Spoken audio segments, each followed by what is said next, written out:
We're at the high bay at Northrup Grumman, where we are about to get a bird's eye view of the sunshield.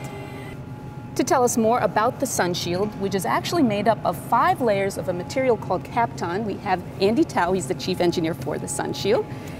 Andy, tell us first of all, what is the sunshield for?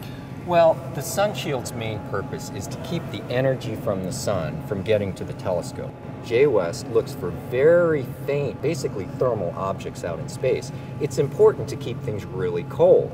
So if we were to allow the telescope to heat up, the warmth of the telescope itself would just swamp out the sensors and it wouldn't be able to see anything except its own heat.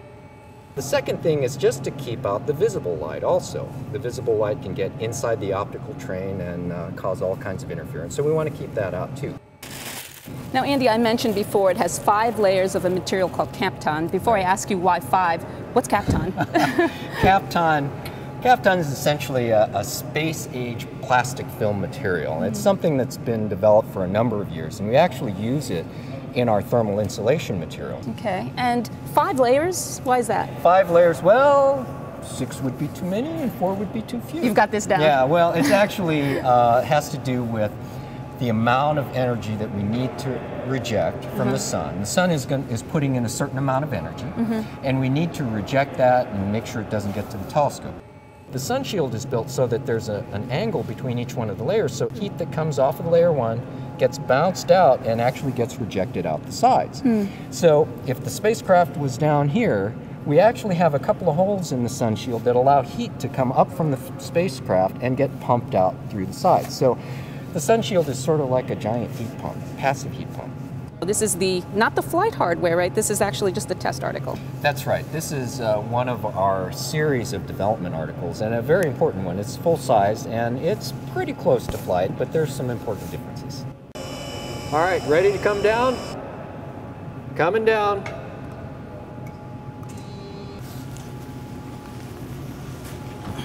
Oh boy.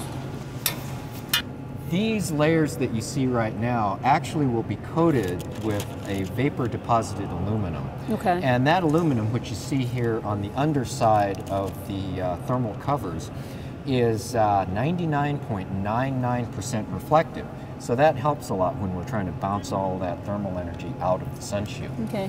Now the kind of pinkish purplish part is actually a silicon layer. And that's the one that's exposed to the sun? That's right. But we use the aluminum, the super highly reflected aluminum, everywhere else that we can to reject the heat. Great. Thanks a lot. This silicon layer actually protects the sunshield during launch. And when the James Webb Space Telescope Observatory reaches its destination 1 million miles from Earth, this silicone cover gets deployed. Thanks for joining us for another edition of Behind the Web.